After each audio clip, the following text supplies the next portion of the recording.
Existentialism is the theory that everyone is alone and we as a people should find our own meaning and purpose in life. And to enlighten you further on this philosophy, it is important to explore the link between Alexander Kanengoni's Zimbabwean 1997 classic novel, Echoing Silences, and the way the comic book villain from the Batman series, the Joker, thinks. The theory of existentialism truly ties these two things together. Seriously, there is a strong link between the Joker's dark outlook on life and the ironically dark things that happen in the classic African novel. And today I will show you what I mean. Hey!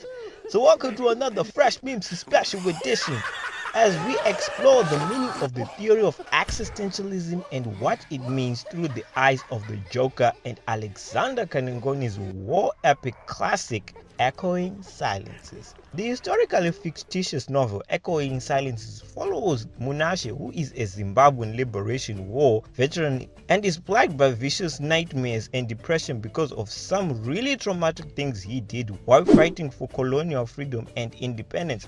This novel has strong existential qualities that seem to resonate and act as a strong justification for the Joker's twisted ideologies. To truly understand these existential qualities and where I'm coming from, it is important to understand the Joker's concept of the one bad day in detail. This is where the Joker's philosophy actions are born, bred, and raised. The concept of the one bad day argues that any person in the world is only one very traumatic experience from what society deems to be traditionally as madness, where they are supposed to abandon their preconceived ethical ideologies of what's wrong or right, a point they should realize that in the universe we are alone and there is no such thing as an inherent meaning. The Joker developed this concept of the one bad day after he had his own cruel brush with the hardships and cruel reality of life in 1988 Alan Moore's classic graphic novel, The Killing Joke, which the recent Joker movie starring Joaquin Phoenix is loosely based on. Initially, the Joker is portrayed as a poor, struggling comedian trying to make ends meet for his pregnant wife. At this point, his life is with traditional meaning or a social obligation, which some Western philosophers call an essence. He wants to perpetuate more goodness into the world by his comedy and to take care of his wife and unborn baby. Like most people in society who believe they are born with prescribed goals, good intentions that will all work for the greater good. However, all things soon come crashing down when the Joker's wife is killed accidentally by an electric short while testing a baby bottle heater, and to add insult to injury, he is even framed for plotting a heist he ironically did to provide for his wife who is now dead. He also vaguely refers to this theory in The Dark Knight when he says, "See, madness, as you know, is like gravity. All it takes is a little push." This quote, this little push, as the Joker understates, is a single event that usually involves senseless inhuman violence that is so traumatic and so brutal to its victims, it makes them question the essential goodness of society or the whole meaning of life itself in general. Life is full of those kind of events. A scarring experience that, as 50 Cent once testified in his hit song Many Men, that death's gotta be easy because life is hard. It will leave you emotional and physical scars. And in African literature in general, many main characters have encountered a series of scarring events that lead to that one defining moment where they abandon social ethics, as the Joker argues. Sethe from Toni Morrison's Beloved, after her horrible experience at Sweet Home of being brutally whipped and having her breast milk literally squeezed out of her by her white slave owners, kills her newborn baby daughter to save from the horrors of slavery. The seemingly dignified and educated Mireille, who is Osman's wife from Mariama Bar's Scarlet Song, kills her own newly born mulatto son and savagely stabs her husband after discovering of Osman's treacherous infidelity. And in echoing silences, Munashe himself, who is at first a noble, heroic soldier who goes into the Zimbabwean Liberation War to free the country from its cruel English colonizers, goes on to encounter that one bad day which greatly affects his life afterwards. In the heat of the war, he is forced by the surrounding guerrillas to brutally bludgeon a defenseless native woman and the innocent baby on her back with a broken hoe to death after the other soldiers accuse her of being a sellout. As the text reads, he was splattered all over with dark brown blood. As with the Joker, Munashe's life is never the same after this event, which is undoubtedly his one bad day.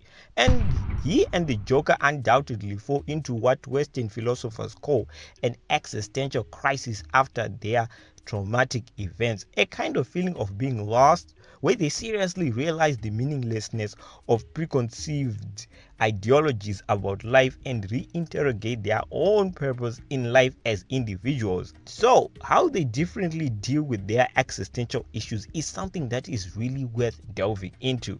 Both men are forced by society to carry out wretched deeds by society against their will. The Joker is forced to carry out a mob heist while grieving his newly dead wife and baby, while Munashe is forced to kill the very people he entered the war to protect, which is of course one of those sometimes many dark ironies of life.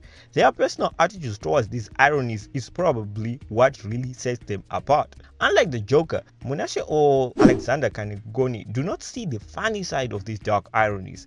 Echoing Silence is very pessimistic and gloomy in its tone, energy, and message. It's kind of a very resentful and angry novel, and of course it is because it was written as a response to the futility of the liberation efforts most African nations such as Nigeria, Uganda, Burkina Faso, Cameroon, Zimbabwe have had after independence. Kuchinya mhando ikwe muri kuchiita makomrades kana musikadi kutipa chiro ngazvigare kwakuita zvekuti nokorera kwakutipa turo pakadai makomrades musachinya manzwa regai tife nenzara takagara tichingofa nenzara kubva muhondo taifa nenzara kusvika zvinezvi tiri kundofa nenzara bvai marega tobva taziva kuti gavhumendi yedu haitidi. The poverty and the oppression these nations still face even after all the blood that was spilled for a free post-colonial era. The two characters are on starkly opposing sides upon their realization of what French philosopher Albert Camus calls the absurd, where expectation and reality just simply refuse to meet. They expect society to be kind, orderly, righteous, but that's not what they get to see on the ground. The war veteran on the ground is getting less than $100 per month. That's all they are getting. Yet the government is making so many pronouncements. Because of this, Jack Napier or Arthur Fleck, depending on what you watched or what you read, transforms into the Joker, an impulsive sociopathic clown who causes chaos and lives for the moment. Munashe, after that one bad day, thinks about death and chaos all the time, but especially death, as he has many mostly negative feelings towards it. Whether he looks at it with hate, fear, relief, sadness, regret, pain, depression, he is always thinking about death. For these many complex feelings Munashe has towards death, the Joker is just indifferent, like very indifferent, which is again very sardonic considering the fact that he is always interacting with it all the time, whether he is causing it himself or just being spared by it barely. He no longer sees the line between life or death as they are just one and the same to him. Sometimes the difference between life and death may just be a matter of flipping a coin. For example, that's funny, because I don't know what's gonna happen to you either. According to legendary Danish philosopher Søren Kierkegaard, the Joker is in his aesthetic stage of his life. The aesthetic person lives for the moment. They have no deep commitments to one thing or another. They are not totally impulsive, but will only pursue long-term goals as long as they are appealing, and will drop them once they are bored or something more fun appears on the horizon. For the Joker, instead of getting broken or try to make sense of why these horrible things happen or why the system is so corrupt, he just embraces it. The tone that the Joker surrounds himself with is often dark humor. As I mentioned before, there is always something funny in the way the Joker carries himself, whether it's his very costume, that exaggerated grin, the comic book behavior, and his shrewd language even when he is doing heinous things. Hello, Vinny. It's your Uncle Bingo. Time to pay the check.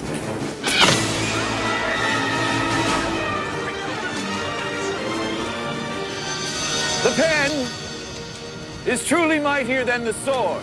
While Munashe continues his downward spiral into being a wallowing wreck of walking self-pity, the Joker is truly happy as he has embraced these dark ironies of life. The Joker embodies this aesthetic madness because he doesn't fight the madness. To him, he is only the individual who is just getting with the program. He enjoys it. He believes what happened to him was inevitable. He does not blame himself or the world. He just accepts that it's the way of the world, that people are hypocritical, corrupt, self-serving, and can even be violent when they have to. However, he still despises the fact that society often tries to hide this hypocrisy through fragile systems of the law and order. See, their morals, their code, it's a bad joke. Dropped at the first sign of trouble. They're only as good as the world allows them to be. Like the black corrupt government in Echoing Silences does, with the anti-colonial propaganda while they loot immediate national funds that leave the nation in raging poverty.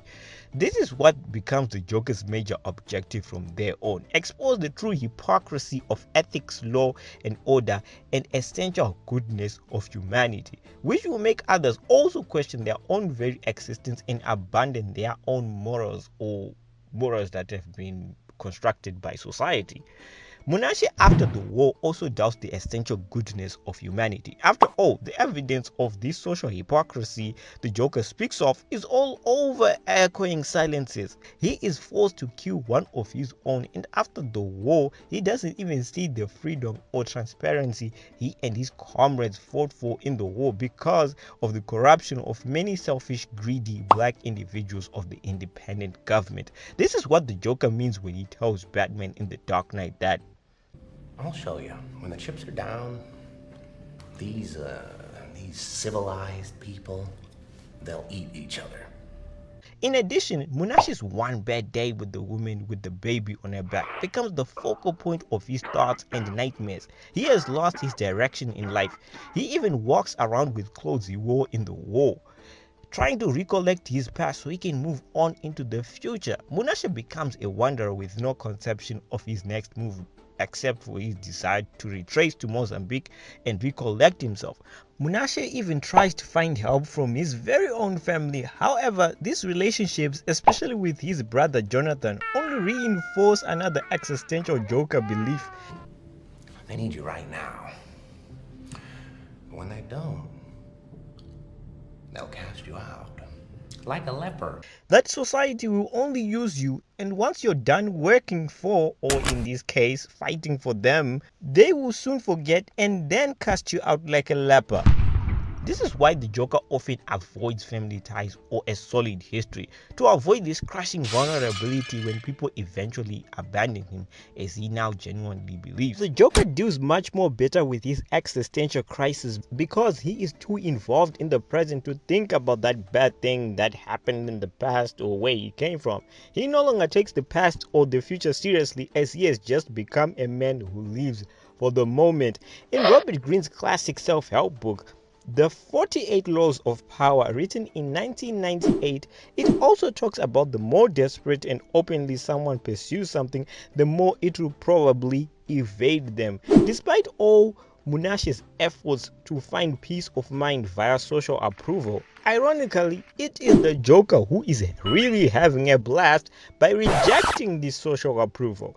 He is unburdened by Munashe's nightmares of guilt, regret, because he refuses to acknowledge his past as a shaper of his now. With the Joker, it's now about the present because he sees just how unpredictable life can be, and the only person he can really depend on is himself. His new policy is to react to it in real time and develop his own special sense of meaning. As twisted and nihilistic as it sounds, of course, it's still living life without looking over his shoulder. In conclusion, perhaps Munashe's biggest flaw is forcing to inherit meaning in life even when there is no evidence of it. Munashe in the book always complained about how bad memories got in his way. They sure did get in his way. And the government sure did screw him over his post-colonial freedom and compensation. But still, as unfair and ironic as it is, the world does not like or reward those who wallow in self-pity, even if you have every reason to do so. In fact, it's kind of repelled by them. Let me tell you something you already know. The world ain't all sunshine and rainbows. It's a very mean and nasty place, and I don't care how tough you are, it will beat you to your knees and keep you there permanently if you let it. He lacked that self-awareness to really figure out the existential root of his woes. He could not forget the past and give a strong direction to his life on his own, like the Joker did or even the Batman does. Munashe wallows as a victim in his existential crisis for too long because he allows himself to be one. He allows society to continue victimizing him. The Joker is different from Munashe and the other soldiers in Echoing Silences, and please, this is not to say that I agree with the violent things that the Joker does, but I do agree with his attitude. The key to the Joker's success, charm, and probably mainstream appeal, despite the sadistic things he does, is that he completely lacks self-pity. When bad things happen to him post the one bad day, he has gained an awareness that in life there will always be things you can't control and there will always be things you can control. And bad things sometimes do happen and you can't even really control them. The only thing you can do is just react. So because of this, he simply refuses to see himself as a victim anymore. Fortunately, the present moment is one of those things you can control. He picks himself up, and when life shoots him down, he gets back up again. When the Joker often evades family ties and only brings them up to mock them, it's not to say again he hates people. The Joker will probably argue you should never do it for the people because the people will only use you and quote cast you out like a leper. Although he may take this kind of thinking to the extreme sometimes, he has the right idea. This may be a display of the idea that real happiness comes from the individual. It does not come from material things, relationships, or supernatural or society, but creating one's creation of their own sense of value, purpose, or meaning in life. Yeah, again, and that's what we call existentialism. Creating your own purpose. So as always guys, if you like what you saw and want to see more, don't forget to subscribe, and I'll catch you next time to see on this deep course. And as always guys, thanks for watching Meme See Africa.